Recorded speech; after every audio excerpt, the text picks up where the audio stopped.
Bonjour et bienvenue, toujours sur Affinity Designer, nous allons aujourd'hui parler de la palette apparence et des styles graphiques proposés par Affinity Designer.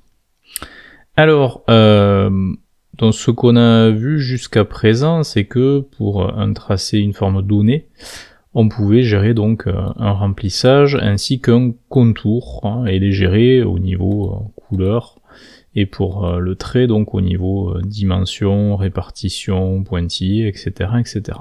Et bien, ce que vous savez peut-être pas, c'est qu'il est possible de multiplier les remplissages et les contours d'une forme. Alors pour ça, il vous faut, en passant par Affichage et Studio, cliquer sur Apparence pour afficher cette palette-là, qui en fait reprend les caractéristiques de la forme sélectionnée.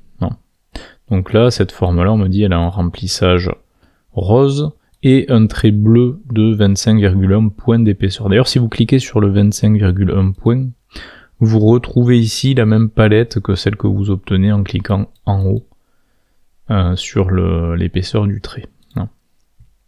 Et donc à partir de là, vous pouvez régler les caractéristiques donc de ce contour. Et bien, sachez qu'à partir de là également, vous pouvez déjà désactiver ou réactiver les caractéristiques de votre forme, mais surtout en bas, vous avez la possibilité de rajouter un remplissage et de rajouter un trait. Donc par exemple, si je rajoute ici un trait, je me retrouve avec un deuxième trait disponible. J'ai toujours le premier ici que je peux paramétrer, et que je peux aussi paramétrer en termes de couleur, soit en passant ici par la palette couleur, soit en passant en haut par la couleur de trait, une fois que je suis sur cette ligne-là. Et de la même manière, si je veux gérer ce nouveau trait ici, je clique dessus, je gère donc son épaisseur, et également en haut, hop, la couleur. Alors normalement, si vous cliquez aussi sur cette partie couleur ici, vous pouvez également redéfinir la couleur du trait. Donc vu que là, les deux traits ici présents sont définis à l'intérieur de la forme, au centre de la forme, non, celui-là aussi, à ce moment-là, forcément, on voit le trait bleu de 27 points d'épaisseur et par-dessus le trait vert de 9,7 points d'épaisseur. Si on veut changer l'ordre des traits, on peut. C'est-à-dire que je pourrais très bien maintenir le clic sur ce trait vert et le faire glisser sous le trait bleu. Auquel cas, dans ce cas présent, on voit plus le trait vert puisqu'il est sous le trait bleu qui est plus grand.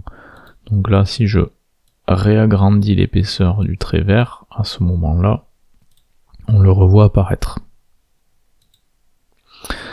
Et figurez-vous que pour le remplissage, c'est pareil, on pourrait aussi maintenir le clic dessus et le faire passer tout à fait en haut, auquel cas le remplissage serait au-dessus des deux contours. Ou entre les deux si je le glisse ici. Et de la même manière que pour les traits, on peut aussi rajouter un remplissage, qui pourrait être par exemple un remplissage dégradé, auquel cas forcément c'est celui-là qui prend le dessus sur l'autre, puisqu'il est au-dessus, à moins que je le repasse dessous. Donc l'intérêt à ce moment-là, c'est de pouvoir tout simplement ici, en cliquant sur normal, changer le mode de fusion de ce remplissage par rapport au remplissage du dessous. Par exemple, si je mets un mode produit, je fais une multiplication des couleurs de ce remplissage avec les couleurs de ce remplissage-là. Donc du coup, le blanc n'est plus visible, par contre le noir reste visible, donc ça nous donne ceci. Alors surtout intéressant si on avait un remplissage peut-être de type motif, donc grâce à l'outil ici remplissage, je vais aller chercher un bitmap, je vais prendre par exemple ce motif là, voilà, et effectivement là on voit qu'on peut également changer le mode de fusion par exemple en produit de ce motif, et voilà ce que ça donne. Je retire le dégradé par exemple. Donc voilà ce qu'il est possible de faire en manipulant donc les remplissages multiples et ici le mode de fusion de ces remplissages. Alors on pourra aussi modifier le mode de fusion des couleurs de traits, hein, c'est tout à fait possible également. Et une fois donc que vous avez travaillé une apparence, vous pouvez, si ce style graphique là en tout cas vous convient, hein, on va peut-être rajouter du bruit ici sur le remplissage, rose. Donc pour ça on va passer par la palette couleurs, on va cliquer ici sur opacité pour basculer en mode bruit et on va rajouter du bruit dessus. Voilà. Donc si en tout cas ce style là vous intéresse, vous souhaitez le réutiliser plus tard hein, pour d'autres formes de votre composition, bah, tout simplement vous allez ici vous rendre sur style. Alors vous voyez d'ailleurs au passage qu'on a tout un tas de styles déjà présents. Hein. Alors je vais peut-être même avant ça rajouter par exemple une ombre externe. Voilà. Qu'on va décaler légèrement.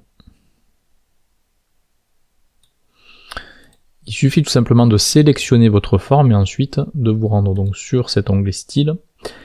Et en passant par le petit bouton en haut à droite, aller chercher ajouter un style à partir de la sélection. Et vous voyez que votre style apparaît ici, hein, nommé par défaut style 26, donc vous pouvez tout à fait faire un clic droit sur ce style et le renommer.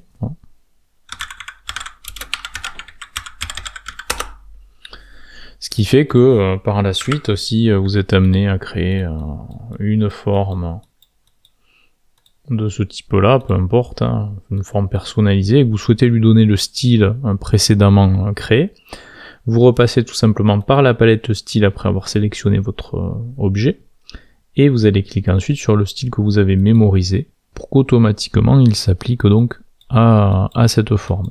Donc voilà pour ce qui était de la palette apparence et de la palette style, et on se retrouve très prochainement pour une nouvelle vidéo.